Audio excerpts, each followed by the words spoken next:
আজকে আবার চলে এসেছি আমার ছাদ বাগানে। প্রচুর জবা ফুটেছে, আর আমি যখনই ভাবি যে জবা গাছটাকে কেটে আরো ছোট করে দেবো, ঠিক তখনই দেখি প্রচুর ফুল ফোটে একসঙ্গে। দেখুন, পুরো ছাদ বাগানে লাল জবায় ভর্তি। এটা অবশ্য লক্ষ্মী জবা, আর লক্ষ্মী জবায় প্রচুর কুড়ি আসছে, যে কুড়িতে কিন্তু একসঙ্গে অনেক ফুটবে, রোজই ফুটবে। এরপর থেকে প্রত্যেক দিন এই লক্ষ্মী জবা আমার ছাদ বাগানে দেখতে পাবেন।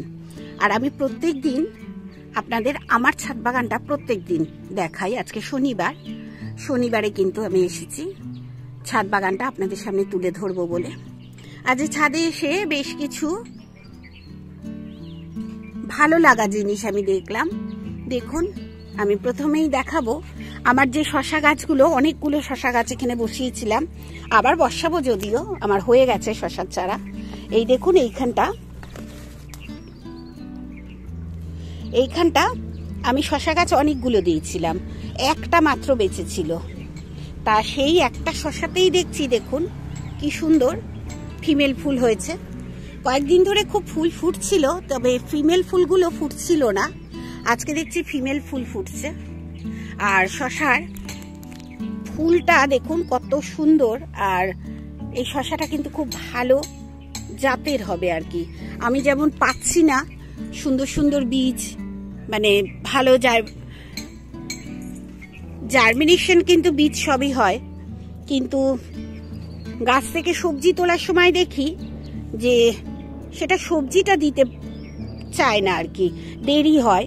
কিন্তু এগুলো দেখছি বসানোর বেশি না, 15 দিন 20 দিন বাদেই দেখছি এরকম ফসল দিতে শুরু করেছে। এটা শশা, আরো হবে। আর এখানে যে গাছগুলো দেখেছি, দেখুন ওই ওপরে ঝিঙের ফুলগুলো ফুটছে, কিন্তু তারপরে আর দেখতে পাচ্ছি না। আমি জানি না এটা কেন ঝিঙের ফুলগুলো ফুটছে। আর লাউ গাছে তো দেখছেন লাউয়ের কুড়ি আসছে। এটা যেমন আমার গতকাল পলিনেশন করা হয়নি, আমি খেয়াল করিনি আর কি, এরকম হচ্ছে। আর এই দেখুন, চলুন আমি দেখাবো। এখানে কিন্তু একটা লাউ দেখুন, এই যে হয়ে পচে যাচ্ছে, জানি না কেন। প্রচুর এই যে গান্ধী পোকা বলে, গান্ধী পোকা হয়েছে। এখন তারাই কিছু করছে কিনা সেটাই বুঝতে পারছি না। কিন্তু করলা গাছে কিছু করছে না, আমার মনে হয় তেতো জিনিসে বোধহয় থাকে না। তা করলা গাছে আমি কোনোদিন দেখতে পাচ্ছি না এইসব। করলা কিন্তু প্রচুর হচ্ছে, সত্যি খুব ভালো জাতের বীজ আমি পেয়েছি। অনেক আগে এরকম বীজ পেয়েছিলাম, অনেক আগে, সেই লকডাউনের আগে। দেখুন বেশ সুন্দর বীজ আমি পেয়েছি। এখানেও দেখুন একটা করলা আছে, এই যে, আবার এই দিকেও আছে অনেকগুলো করলা দেখতে পাচ্ছি। আর করলা গাছটাকে এখানে আবার একখানা ডাল দিয়ে দিয়েছিলাম জামরুল গাছের, তাতেও ভরে গেছে গাছটা কিন্তু এই যে বর্ষার যে বৃষ্টির যে জলটা, সেই জলটা পাওয়ার সঙ্গে সঙ্গেই দেখছি খুব গ্রোথ নিয়ে নিয়েছে গাছ। আর এটাই আমরা চাই, গ্রোথ যেমন নেবে তেমনি কিন্তু ফসলও দেবে। আবার দেখুন এখানে এই যে কাগজগুলো আমি রেখে দিয়েছি পোকার জন্য, তা সত্ত্বেও দেখুন এই করলাটাই কিন্তু ফুল ফুটিয়ে দিয়েছে। এই যে ফেলে দেব, তা এরকমও হচ্ছে। আর এখানে যদি আমি ওই কেকগুলো দিই, তাহলে ওর ভেতর না জল ঢুকে যায়, এটাই সমস্যা তৈরি করে। তাই আমি কেকগুলো দিতে পারছি না। কেক কিন্তু আমার কাছে অনেকগুলো আছে। ওই দেখুন কোথায় করলা হয়েছে, একটু দেখুন, অনেকটা দূরে, ওই দেখুন।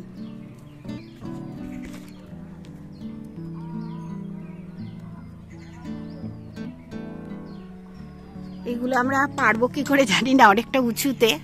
তা যাই হোক, এগুলো দেখলে আনন্দ হয়, আমারও আনন্দ হচ্ছে, আশা করি আপনাদেরও আনন্দ হচ্ছে। লাউ গাছে দেখছি কিছু একটা পোকা ডিম পেড়েছে, হোক আর যাই হোক। এই দেখুন,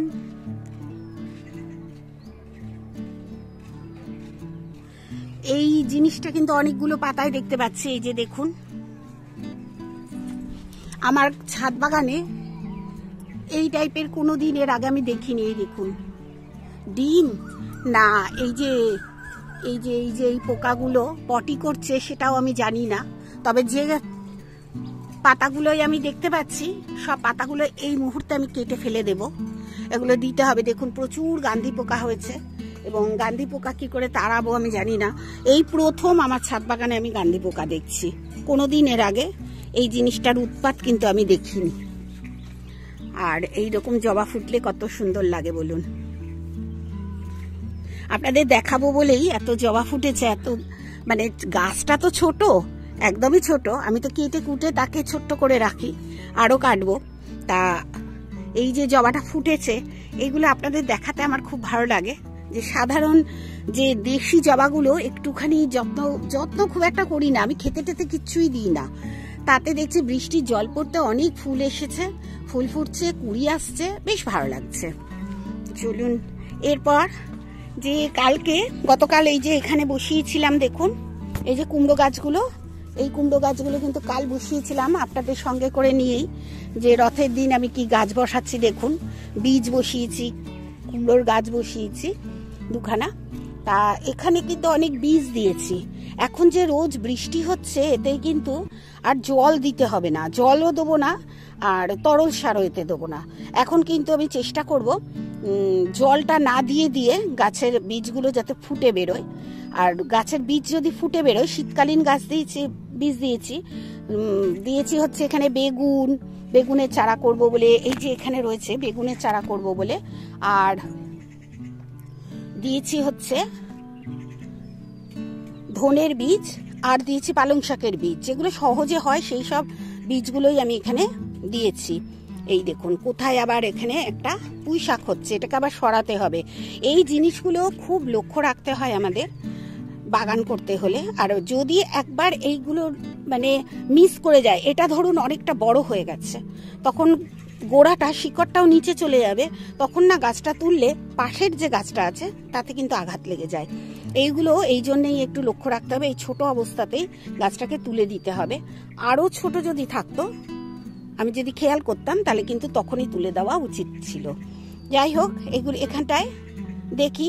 এখন শীতকালীন বীজ তো আমি বসিয়েছি, এবার দেখব যে ধনে এবং পালং, এবং দিয়েছি বেগুনের দানা, যাতে বেগুনের চারা হয়। এখনই বেগুনের চারাটা বসিয়ে দিয়েছি, এই বীজটা বসিয়ে দিয়েছি, চারাগুলো যাতে শীতকালে আমি গাছ থেকে ফল পাই তার জন্য কিন্তু করেছি। এখন যদি ছোট ছোট চারা তৈরি হয়ে যায়, তাহলে এখন থেকে তৈরি করব বেগুনের চারাগুলো, বড় করব। বড় করতে করতে তারপর দেখবেন আস্তে আস্তে ওটা শীতকালে যখন আসবে, শীত পড়বে, তখন কিন্তু এই সব চারা দিয়ে ভালো ফলন পাবো। এই দেখুন কয়েকটা শুধুমাত্র হয়েছে আমার দোপাটি গাছ। এই কয়েকটা দোপাটি গাছে কিন্তু যখন ফুল ফুটবে লাল হয়ে, এটা লাল আপনারা জানেন, আমার কাছে একটাই রং আছে লাল, এবং ওইটারই বীজ আমি দিয়েছি। এগুলোর যখন ফুল ফুটবে একসঙ্গে অপূর্ব লাগবে। আর এরকম যদি মানে ছাদ বাগানে সবসময় সবজির গাছ হচ্ছে, এবার তার মাঝে যদি একটুখানি একটা ফুলের গাছ থাকে, দারুণ লাগে, ব্যালেন্স হয়ে যায় আর কি। এবং ফুলের গাছ থাকলে আমার মনে হয় শুধু সবুজ আছে, সবুজের সঙ্গে একটু লাল যখনই হবে তখন তো দারুণ লাগবে। আর এই ঢেঁড়স গাছ কিন্তু এখনো আমার কাটা হয়নি, আসলে কাটতেও মায়া হচ্ছে, কিন্তু মায়া করলে এখন আমি বুঝতে পারছি হবে না, মায়া করলে কখনোই হবে না। এখানে দেখুন এই যে এখানে যে বীজগুলো দিয়েছি দেখা যাচ্ছে, এই যে বীজগুলো এখনো কিন্তু শিমের দানা থেকে গাছ বেরোয়নি, কয়েকদিন হলো, 2 দিন 3 দিন হয়েছে, এখনো বেরোয়নি। আর এটা দেখুন দুরকম গাছ আমি বলেছি, এগুলো হচ্ছে সাদা করলা আর এইটা হচ্ছে সবুজ করলা, দুরকম পাতা কিন্তু দুরকম। দেখুন এখানে পাতাটা কেমন, আর এই পাতাটা এই সাদা করলার পাতা একটু মোটা মোটা হচ্ছে, সেটা দেখছি একটু থিকনেসটা বেশি, এটা যেমন পাতলা। এই ডিফারেন্সগুলো কিন্তু এই গাছ করতে করতেই আপনারা বুঝতে পারবেন। আর গতকাল আপনাদের নিয়েই এখানেও দিয়েছিলাম, এই যে দেখুন বীজগুলো, এই বীজগুলো দিয়েছিলাম পালং শাকের বীজ, সেই পালং শাকের বীজও কিন্তু হয়তো এখন তো বৃষ্টি পড়ছে, শীতকালে তো 15 দিন মতো লাগে, হয়তো 15 দিন লাগবে না, এখানে হয়তো তাড়াতাড়ি হয়ে যাবে, উঠে যাবে, কেননা বৃষ্টি পড়ছে, বৃষ্টিতে খুব ভিজছে। আর এই গাছগুলো দেখুন কেমন হয়েছে, এই গাছগুলোই আমি সব কেটে ফেলে দেবো। কেটে ফেলবো মানে একটুখানি ছোট করে দেবো, দেখবো যদি ছোট করলে হয় ভালো। আর আজকে আমার অনেকটা হাতে সময় রয়েছে, আজকে ভাবছি হয়তো আগামীকাল যে ভিডিওটা করব দেখবেন এই গাছগুলো নেই। ছাদ বাগানে বর্ষাকালে আমরা যতই বলি খাবার দেবেন না, খাবার তো আমরা দিচ্ছি না, কিন্তু চারিদিক কিন্তু লক্ষ্য রাখতে হবে। আমি দেখালাম যে লাউ গাছে কিরকম একখানা কিছু পাতার তলায় হয়েছে, পাতাগুলো কেটে ফেলে দেব।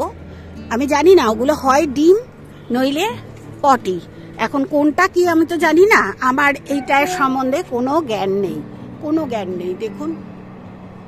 তাই এগুলো আমি ফেলে দেব, কারণ এগুলো আমি রাখবো না আর কি। দেখুন এদের দুজনে মিলে গল্প করছে, এই দেখুন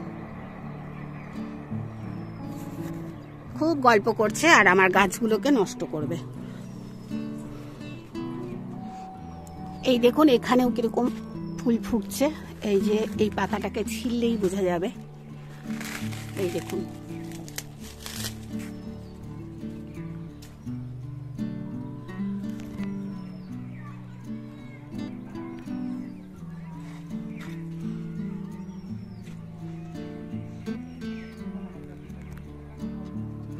আপনারাও যদি এই রকম বীজ কালেক্ট করতে পারেন, আপনাদেরও গাছ হবে এত সুন্দর, খুব সুন্দর। এখন আমি আশা করে বসে আছি ঝিঙের জন্য, আশা করি কয়েকদিনে আমার ঝিঙেও হবে। ঝিঙে গাছটায় কিন্তু প্রচুর ফিমেল ফুল আসছে, আমি দেখেছি ফিমেল ফুল প্রচুর আসছে, এবং ফিমেল ফুল যখন আসছে আজ না হয়ে কাল